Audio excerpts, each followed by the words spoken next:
Boa noite, irmãos, graça e paz. É uma alegria estar aqui com os irmãos nessa noite.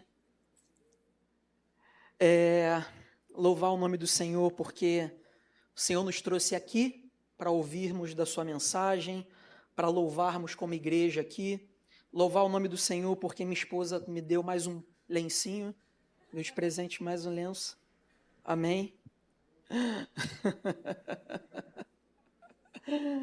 Vou convidar os irmãos para abrirem comigo na carta aos Romanos, capítulo 8, dos versos 5 ao 10.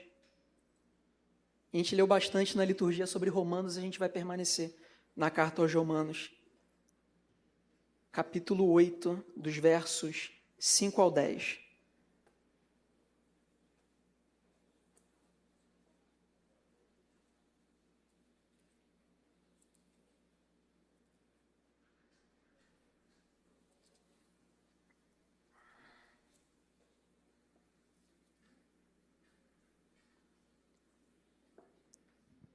Queridos, hoje nós vamos começar uma série de mensagens novas, que se chama O Poder Transformador e Consolador do Espírito Santo.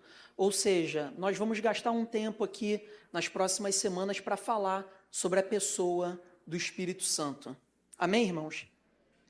E hoje, especificamente, a gente vai falar sobre o seguinte tema: transformando caráter e conduta através do Espírito Santo.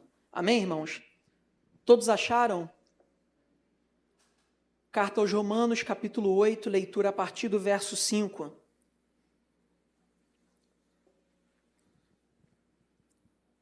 Diz o seguinte: quem vive segundo a carne tem a mente voltada para o que a carne deseja, mas quem vive de acordo com o Espírito tem a mente voltada para o que o Espírito deseja.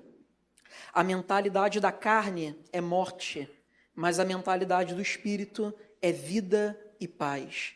A mentalidade da carne é inimiga de Deus, porque não se submete à lei de Deus e nem pode fazê-lo. Quem é dominado pela carne não pode agradar a Deus. Entretanto, vocês não estão sob o domínio da carne, mas do Espírito, se de fato o Espírito de Deus habita em vocês. E se alguém não tem o Espírito de Cristo, não pertence a Cristo. Mas se Cristo está em vocês, o corpo está morto por causa do pecado, mas o Espírito está vivo por causa da justiça. Queridos, eu vou convidar os irmãos a orarem mais uma vez aqui comigo. Senhor Jesus, nós queremos, Pai, te pedir que o Senhor ilumine o nosso coração, Pai, na mensagem dessa noite. Nós te clamamos, Espírito Santo, que o Senhor possa testificar da tua verdade em nossas vidas, no coração da tua igreja, Pai. Porque, como nós vamos perceber aqui nessa noite, o teu Santo Espírito é o principal agente da vida da igreja. Então, que de fato essa verdade possa nos impulsionar a ser uma igreja que o Senhor deseja de nós. A despeito, Pai, da minha vulnerabilidade e do meu pecado, que o Senhor fale através de mim para a tua igreja, Pai. Em nome de Jesus. Amém.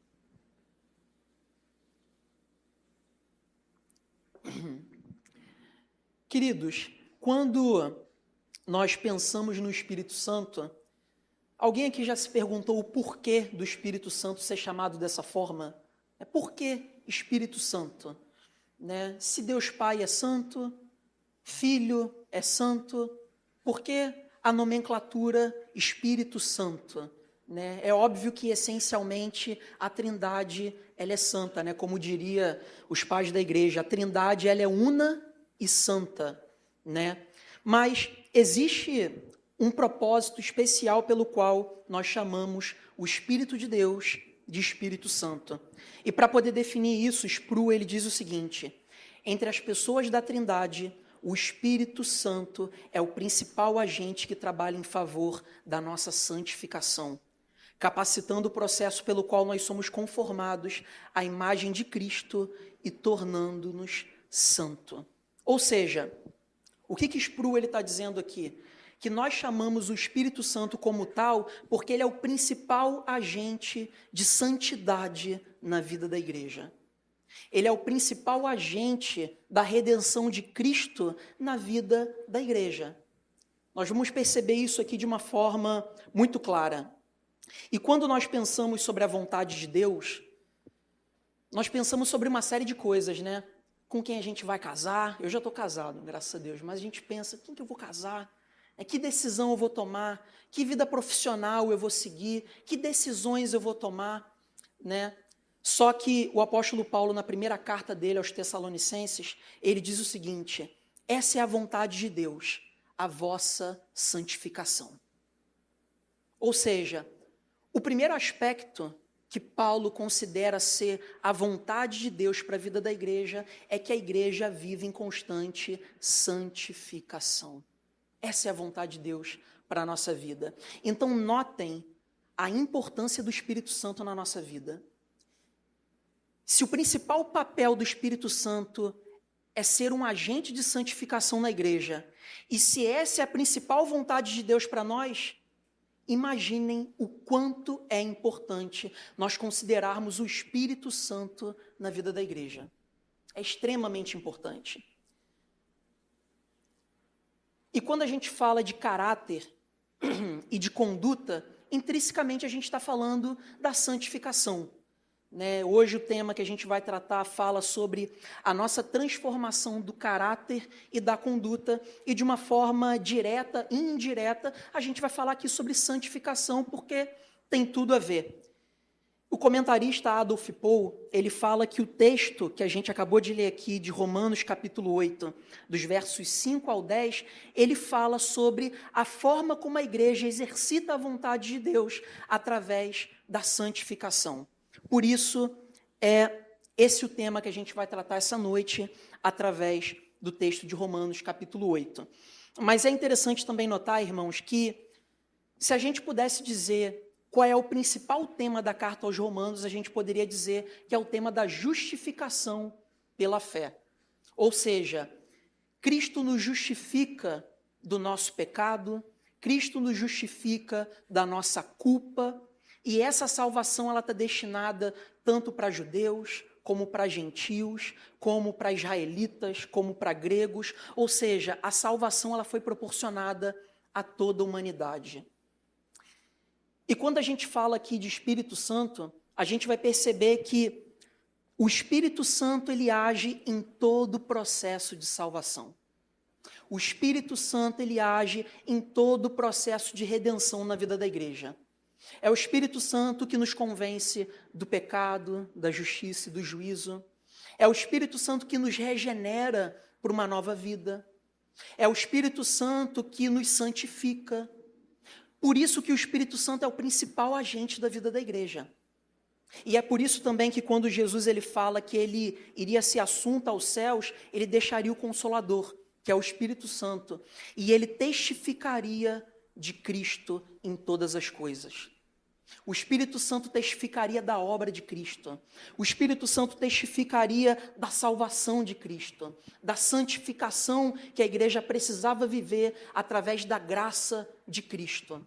Então, de uma forma muito clara, nós percebemos que o Espírito Santo participa de toda a obra de redenção na vida da igreja. E é justamente isso que a gente vai perceber aqui no capítulo 8. No capítulo 8, a gente já percebe o apóstolo Paulo abrindo o primeiro verso dizendo o seguinte: já não há mais condenação para os que estão em Cristo Jesus, porque por meio de Cristo Jesus, a lei do Espírito de vida me libertou da lei do pecado e da morte. É basicamente o que o reverendo Arthur até trouxe aqui no momento de arrependimento, em Romanos capítulo 7. Essa lei do Espírito de vida está falando sobre o exercício do Espírito Santo na vida da igreja no papel dessa redenção. A lei do Espírito de vida nos liberta de que forma? Nos conscientizando do pecado, nos conscientizando do senhorio de Cristo. A lei do Espírito de vida, que é feita, exercida através do Espírito Santo, nos faz nascer de novo, ser regenerados. Essa lei do Espírito de vida, ela nos liberta porque ela nos santifica. Em contrapartida, o apóstolo Paulo fala que a lei ela é sinônimo de pecado e de morte para a vida da igreja. Por quê? Porque a lei ela fala sobre um tipo de realidade que a igreja não pode viver por conta dos nossos pecados. Então a lei ela se torna sinônimo de morte e de pecado, porque ela só retrata o tipo de realidade que a igreja não tem capacidade, que o povo de Deus não tem capacidade de viver. Por isso que a ação de redenção na vida da igreja é através da lei do Espírito. É o Espírito Santo que testifica da graça de Cristo na vida do seu povo, de forma graciosa, revelando o favor de Cristo na nossa vida. E é aqui que a gente entra no verso 5 a 10 do capítulo 8. Ele diz que as aspirações da carne nos determinam a forma como a gente vive. E as aspirações do Espírito Santo determinam a forma como as pessoas elas também vivem, dentro desse contexto de favor e de graça. E quando o apóstolo Paulo ele fala que nós somos ou determinados pela carne, pelas aspirações e pelo desejo da carne, ou pelas aspirações e pelos desejos do Espírito, o que o apóstolo Paulo está querendo dizer aqui? Existem dois aspectos que a gente precisa entender. Em primeiro lugar, quando ele fala aqui de aspirações da carne e de aspirações do Espírito, ele não está falando de dois tipos de cristão. Um cristão que vive pela carne e um cristão que vive pelo Espírito. Na verdade, ele está falando aqui sobre o contraste entre o salvo e o não salvo. Ele está falando sobre o contraste entre a pessoa que carrega o Espírito Santo e vive pelas aspirações do Espírito Santo e aqueles que vivem segundo a carne porque não têm o Espírito Santo sobre a sua vida. Então ele está falando aqui que aquele que não é salvo, ele vive pelas aspirações da carne e aquele que é salvo vive pelas aspirações do Espírito. Um segundo aspecto que a gente pode perceber aqui, irmãos, é que quando o apóstolo Paulo fala de carne aqui, ele não está falando necessariamente de corpo físico, da nossa matéria, dos nossos órgãos. E ele também não está falando aqui sobre a nossa predisposição fisiológica, como descansar, se alimentar, ou seja lá o que for. Quando ele fala aqui de aspirações da carne, ele está falando sobre a natureza corrompida do ser humano. Ele está falando sobre a natureza corrompida do homem. Ou seja, aquele que vive segundo a sua própria natureza, ele vai colher as consequências de viver uma vida corrompida e pecaminosa. Então é sobre isso que o apóstolo Paulo está falando, sobre as aspirações da carne. Tá? Então, basicamente, quando o apóstolo Paulo fala sobre as aspirações da carne, ele diz o seguinte: as aspirações da carne, elas nos levam à morte e à inimizade contra Deus. As aspirações da carne, elas nos levam à morte, porque uma vida que fomenta a natureza pecaminosa do ser humano, ela nos leva à condenação eterna. Por isso que as aspirações da carne, elas nos levam à morte, ao juízo santo e justo de Deus. E as aspirações da carne, segundo o apóstolo Paulo, elas são inimizade contra Deus porque elas revelam a incapacidade do ser humano de cumprir a lei de Deus. Por isso ela é sinônimo de inimizade contra Deus. E é interessante porque o texto diz o seguinte: as aspirações da carne são inimizade contra Deus porque ela não se submete à lei de Deus e nem pode fazê-lo. Ou seja, as pessoas que vivem segundo a própria carnalidade, segundo a sua própria natureza caída, pecaminosa, ela não só não tem a capacidade de se colocar diante da lei de Deus, diante da justiça santa do Senhor, como ela não tem capacidade nenhuma em todas as suas faculdades, em todo o seu âmbito do ser, ele não pode fazer a vontade de Deus. Ele não só não se submete, mas ele não pode realizar. E quando o apóstolo Paulo ele fala isso, ele fomenta aquilo que nós entendemos dentro da nossa teologia reformada, que é a ideia da depravação total. Aquele que vive segundo a carne, ele não se submete à lei de Deus e nem pode se submeter, porque essa é a inclinação dele. Amém, irmãos? E aqui, a gente chega no primeiro ponto desse sermão. Não existe mudança de caráter e de conduta sem regeneração. Não existe mudança de caráter e de conduta sem regeneração que é proporcionada pelo Espírito Santo. Adolf Paul, ainda comentando sobre esse texto, ele diz o seguinte: sair verdadeiramente da natureza da carne e passar a viver no Espírito é algo imaginável unicamente como puro milagre e regenerar do Espírito Santo. Ou seja, o que Adolf Paul está dizendo aqui?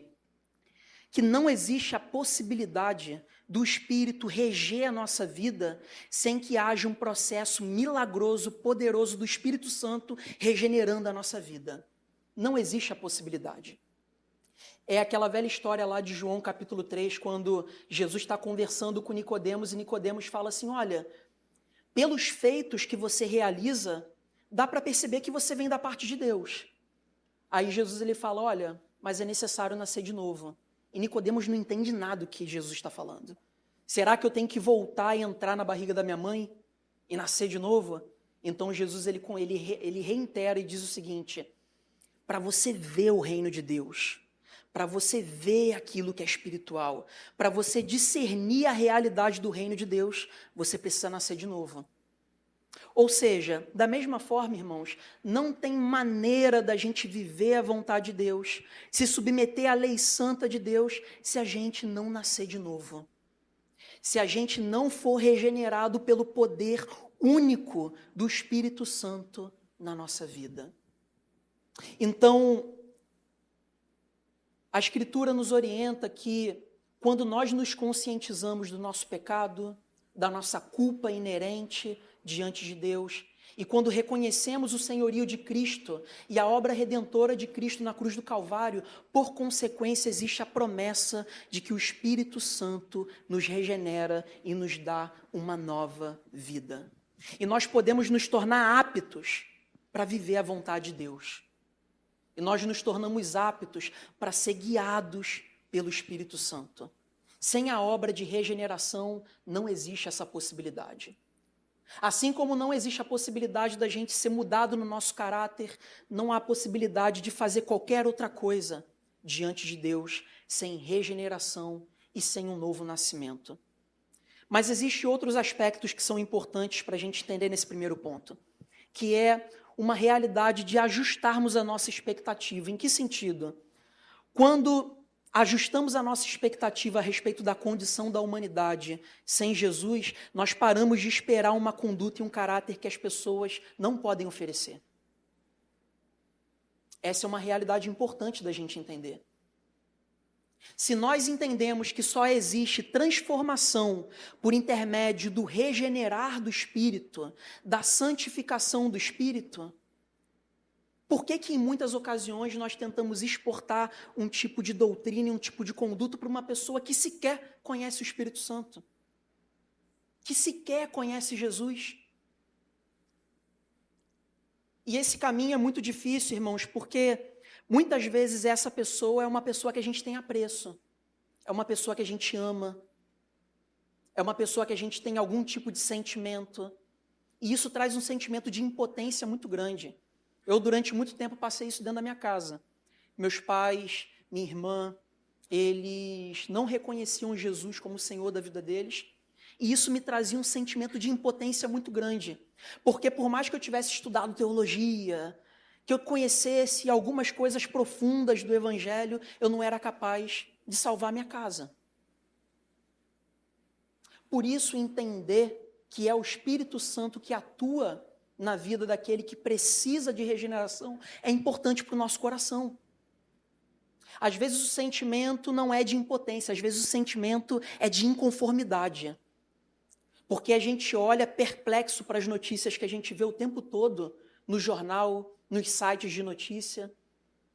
Ou então a gente é impactado pela degradação moral no nosso trabalho, nas esferas da nossa vida, e a gente começa a ser nutrido por um sentimento de inconformidade. Não é verdade? A gente fica inconformado. E esses sentimentos de inconformidade esse sentimento de impotência, muitas vezes de amargura, quando ele não é colocado na perspectiva correta, ele pode se tornar um sentimento de persuasão. Ou seja, a gente começa a entender, a gente começa a achar que a gente precisa persuadir as pessoas na força do nosso próprio braço.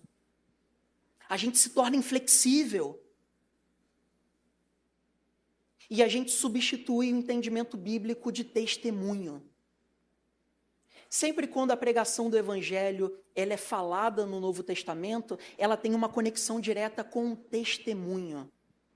Ou seja, nós testemunhamos de um caráter santo, nós testemunhamos da boa notícia, nós testemunhamos da obra redentora de Cristo, e é o Espírito Santo que se encarrega de persuadir aqueles que vão ser de Deus. Não nós. Não nós. Mas quando a gente começa a adotar esse comportamento mais proselitista, de querer persuadir, a gente começa a adentrar vias que não são cristãs. A gente começa a adentrar vias que não são cristãs. E a gente começa a se tornar inflexível. A gente começa a ter um olhar para o perdido, sem misericórdia, sem amabilidade. Por isso, irmãos, é extremamente importante que no nosso itinerário de pregação do Evangelho para o perdido e etc., a gente precisa definitivamente orar pelo perdido. Orar pelo perdido. Orar para que o Espírito Santo converta. Orar para que o Senhor nos dê um amor e uma misericórdia profunda por aquele que caminha passos largos para o inferno. A gente precisa orar, porque se é o Espírito Santo que converte e regenera, o principal papel da igreja nesse sentido é orar e pedir para o Espírito Santo agir de forma poderosa àqueles que precisam. Amém, irmãos? Quando ajustamos a nossa expectativa a respeito da condição da humanidade sem Jesus, nós também nos tornamos mais compreensivos a respeito da oposição que sofremos.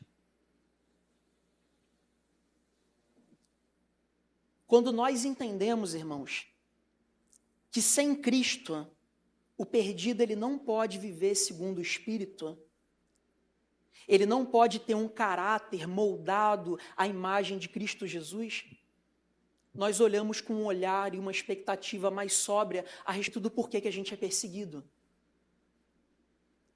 Porque muitas vezes a gente fica se perguntando, por que essa pessoa agiu de forma desonesta comigo? Por que essa pessoa mentiu a meu respeito? Por que essa pessoa quer meu mal sem qualquer tipo de motivo sóbrio e racional? Por isso que Jesus ele fala que não veio para trazer paz, mas para trazer a espada. Porque a partir do momento em que a gente passa a carregar o reino de Deus na vida da igreja, a gente tem que ter plena convicção que esse reino vai conflitar, vai agir de oposição ao reino de Satanás.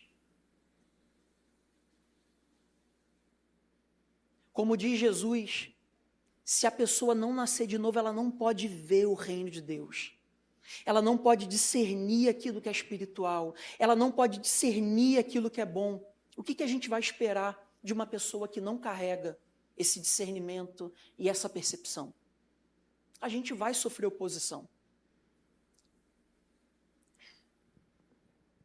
Então, entender, irmãos, que o caráter e a conduta, eles só são transformados por intermédio de uma regeneração completa do nosso ser, nos ajuda a ajustar as nossas expectativas a respeito daquilo que a gente pode esperar ou não daqueles que se encontram perdidos na sociedade. Amém, irmãos?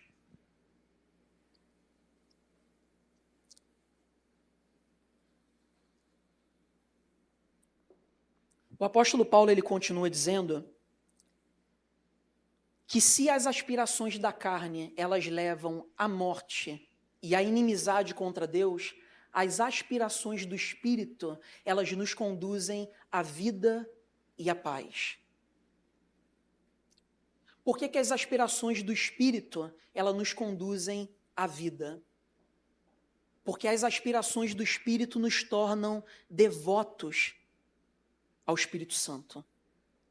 As aspirações do Espírito nos tornam devotos à vontade de Deus. E quando nós somos devotados à fé em Cristo Jesus, nós somos vivificados em nosso ser. Nós somos vivificados na nossa prática de fé. E por que que as aspirações do Espírito elas também são sinônimo de paz? Porque em Cristo Jesus existe paz entre a igreja e Deus. Não existe mais culpa sobre a vida da igreja. O pecado não nos penaliza mais em Cristo Jesus. Por isso temos paz com o nosso Senhor. Por isso nós temos paz a despeito das circunstâncias que a gente vive nessa sociedade. Porque nós temos plena convicção que o caminho que está sendo pavimentado na vida da igreja é um caminho para a eternidade. E isso nos traz paz. Isso nos traz paz. E aqui, irmãos, a gente chega ao segundo ponto do nosso sermão. A vida, o caráter e a conduta cristãs são essencialmente mantidas, sustentadas e abastecidas pelo poder do Espírito Santo.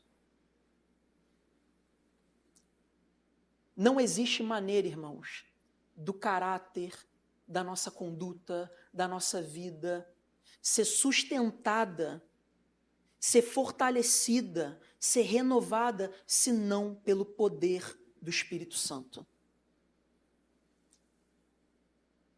Mas se nós falhamos em cultivar essa conduta e esse caráter na nossa vida cristã, de duas uma. Ou nós precisamos de regeneração, como foi dito aqui anteriormente, ou nós não temos nos submetido ao Espírito Santo como nós deveríamos nos submeter.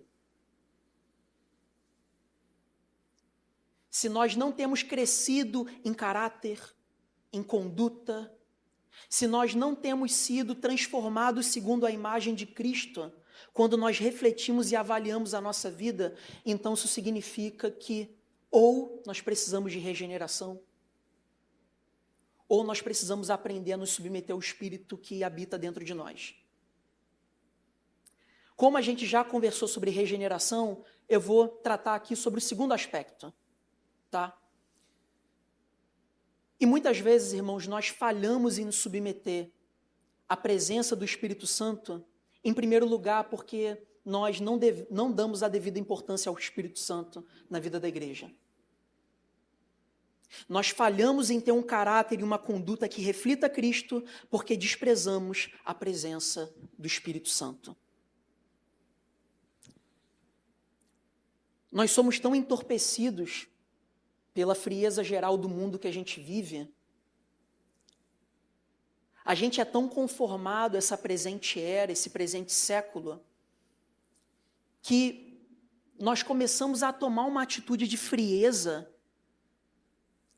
que passa a entender que normalmente a gente vai vencer o pecado, que normalmente a igreja vai avançar, que normalmente a gente vai se santificar, que normalmente as coisas vão acontecer. E por achar que as coisas normalmente vão acontecer, a gente deixa de se submeter ao Espírito Santo, porque a frieza geral desse mundo já nos acometeu. Mas não existe vida na igreja, não existe mover da igreja, não existe caráter e conduta transformada de forma normal, natural.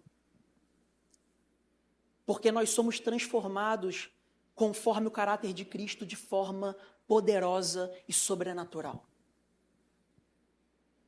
Por isso, toda vez que nós tratamos a nossa espiritualidade de forma natural e colocamos de lado a presença do Espírito Santo, nós falhamos miseravelmente em ser igreja.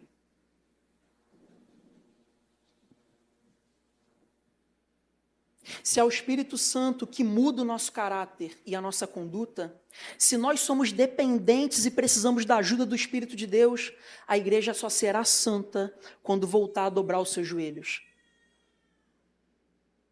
e clamar pela presença do Espírito Santo. Clamar fervorosamente pela presença do Espírito Santo. Às vezes, irmãos, é muito conveniente a gente tratar o Espírito Santo com menor importância É muito fácil a gente dizer assim, olha, Deus é soberano. Deus, ele cuida da minha vida. E a gente se coloca numa posição de complacência. Não, Jesus me salvou na cruz do Calvário. Eu sou justificado. E se colocar numa condição de complacência. Mas a terceira pessoa da Trindade nos convoca, nos desafia todo santo dia a uma vida de dependência. E às vezes, irmãos, é extremamente conveniente pensar o porquê que o Espírito Santo é deixado de lado. Porque o Espírito Santo nos desafia todos os dias a buscar pela tua presença, a buscar por transformação, a buscar por santificação. E isso só é realizado e exercido na nossa vida quando nós o buscamos com o joelho no chão. Com o joelho no chão, irmãos. Segundo aspecto, nós falhamos em ter um caráter e uma conduta que reflita Cristo porque nós estereotipamos a figura do Espírito Santo.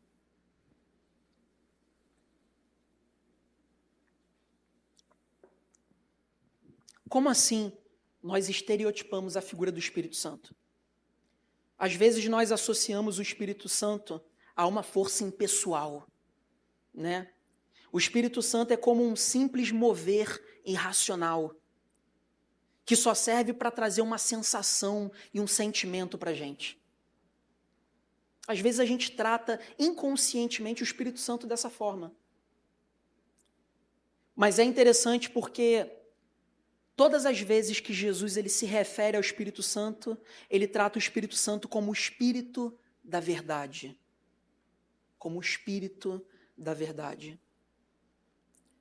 Ou seja, existe uma relação muito próxima entre a atuação do Espírito Santo e a verdade que Deus espera da igreja. Então é extremamente incongruente a gente achar que o Espírito Santo é uma força impessoal. Se o Espírito é que nos convoca a viver segundo a verdade.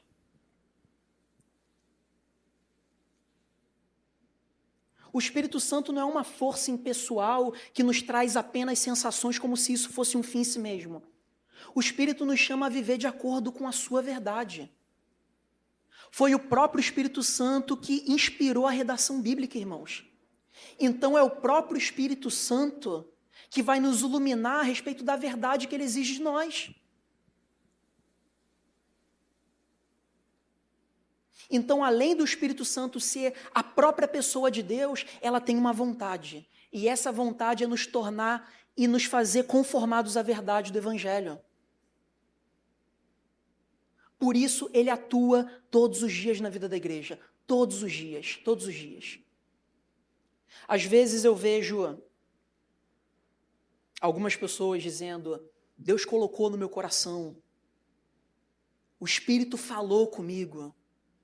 E eu acho que Deus ele pode falar por intermédio do Espírito no nosso coração, o Espírito pode nos conduzir, não tem problema nenhum. Agora a pergunta que a gente deve se fazer é a seguinte, o quanto nós subordinamos essa vontade, esse desejo que é colocado no nosso coração à verdade. Não é o que o apóstolo João ele fala? Que a gente não deve dar crédito a qualquer espírito, mas a gente deve provar segundo a verdade de Deus? Então viver segundo o Espírito é muito mais do que uma sensação, irmãos. É uma realidade que nos condiciona ao Evangelho, que nos condiciona à obra de redenção, que nos condiciona à verdade. Então nós podemos chegar a duas conclusões aqui importantes. A relação com a Escritura Sagrada está estritamente relacionada ao papel do Espírito Santo na nossa vida. E, em segundo lugar, da mesma forma que o Espírito inspirou a redação bíblica, Deus ele também deseja, por intermédio do seu Espírito, nos iluminar acerca dessa verdade. Amém, irmãos? Amém? Então, recapitulando aqui, levando em consideração que nós somos completamente dependentes da obra do Espírito Santo sobre a nossa vida, a gente deve buscar por essa santificação. A gente deve dobrar o nosso joelho, a gente deve orar. Porque a nossa santificação ela não acontece de forma natural. A forma como a gente é conformado diante da imagem de Cristo não acontece de forma natural, mas de forma sobrenatural por intermédio do Espírito Santo de Deus. O fato da gente estar aqui, irmãos, ouvindo uma pregação, ouvindo a palavra de Deus, isso é um milagre, irmãos. Que a gente poderia estar fazendo qualquer outra coisa. Então, num mundo tão caótico, num mundo tão complicado como o nosso que a gente vive, a gente não deve se deixar levar pela frieza geral desse mundo. Nós precisamos entender que nós precisamos buscar de forma poderosa a presença do Espírito Santo. E, em segundo lugar, o Espírito Santo testifica da verdade. O Espírito Santo não é uma presença impessoal, o Espírito Santo não é uma sensação, o Espírito Santo é a presença do próprio Espírito de Deus que nos conforma ao caráter que Ele deseja de nós. Amém? Porque Ele é o Espírito da verdade. Por último, irmãos, no terceiro ponto, nós vamos trabalhar o seguinte: quando a igreja deixa de ser santificada e mudada em seu caráter pelo Espírito Santo, ela perde a sua influência. Ela perde a sua influência. Olha o que o apóstolo Paulo ele diz aqui dos versos 9 ao 10. Entretanto, vocês não estão sob o domínio da carne, mas do Espírito. Se de fato o Espírito de Deus habita em vocês, e se alguém não tem o Espírito de Cristo, este não pertence a Cristo.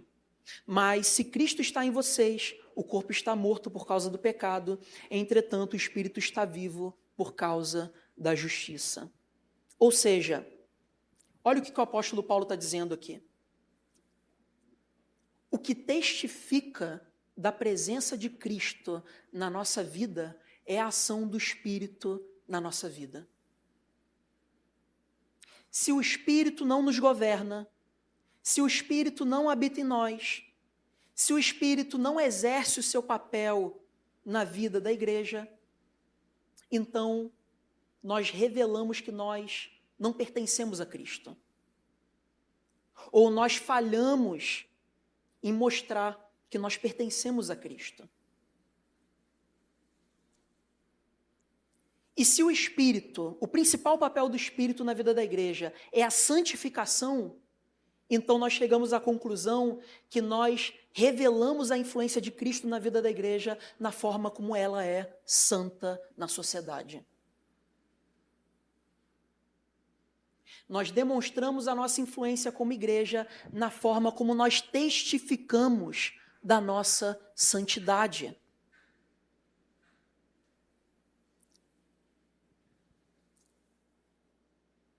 Por isso, irmãos,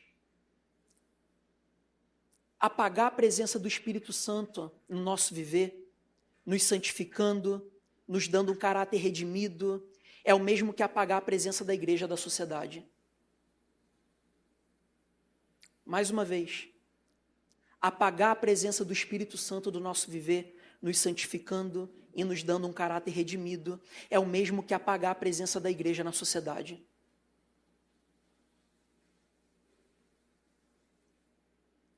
É por isso, irmãos, que a igreja perdeu a influência no nosso tempo, porque ela deixou de ser santa.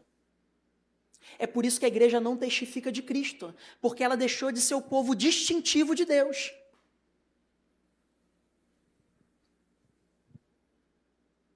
Em Romanos capítulo 12, o apóstolo Paulo diz o seguinte: não se amoldem ao padrão desse mundo, mas antes sejam transformados pela renovação da vossa mente. Ou seja, o apóstolo Paulo dá duas orientações aqui. Em primeiro lugar, não se conformem com o padrão desse mundo. Ou seja, o apóstolo Paulo está dizendo aqui, não se conformem com a frieza geral desse mundo. Sejam inconformados com a realidade que a gente tem vivido. Mas a segunda orientação é, sejam transformados pela renovação da vossa mente. Ou seja, não fiquem só na inconformidade, sejam santificados também, sejam renovados, sejam transformados. E a impressão que eu tenho, irmãos, é que a igreja, ela deixou de ter a influência que deveria ter em Cristo Jesus na sociedade, porque ela se resumiu a se conformar com as coisas. Mas não existe transformação. Não existe renovação de mente. O fruto da inconformidade sozinha não é transformação. O fruto da inconformidade sozinha é ressentimento. É ressentimento.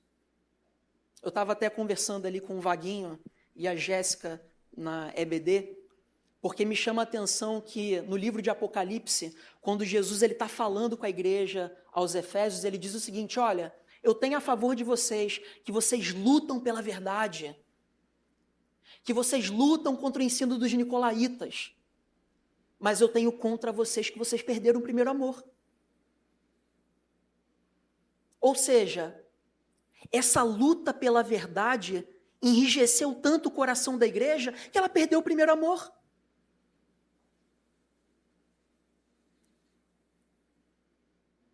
Por isso, irmãos, inconformidade sem fruto do Espírito, inconformidade sozinho, sem a aplicabilidade da fé em Cristo Jesus na vida da igreja, não é nada. É só inconformidade vazia, cheia de ressentimento, inflexibilidade e falta de amor. Por isso, irmãos, a igreja vai voltar a ser influente, vai voltar a testificar de Cristo na sociedade quando ela entender que ela faz isso por intermédio da renovação da nossa mente, por intermédio da santificação que é estabelecida através do Espírito Santo na nossa vida. Por isso eu faço das palavras de Jesus em Apocalipse as que eu vou dizer aqui hoje: não apaguem o Espírito Santo de Deus. Não apaguem o Espírito Santo de Deus. O Espírito Santo é o principal agente da igreja. Sem o Espírito Santo, não há consciência de pecado, não há regeneração, não há santificação, não há esperança para a eternidade, não há nada. Amém, irmãos?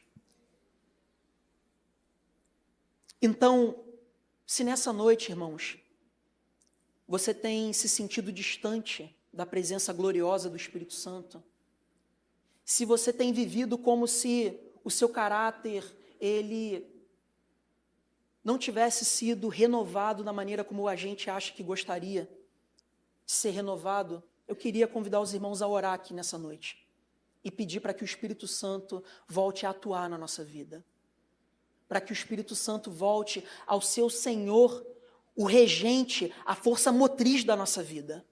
Amém, irmãos? Vamos orar?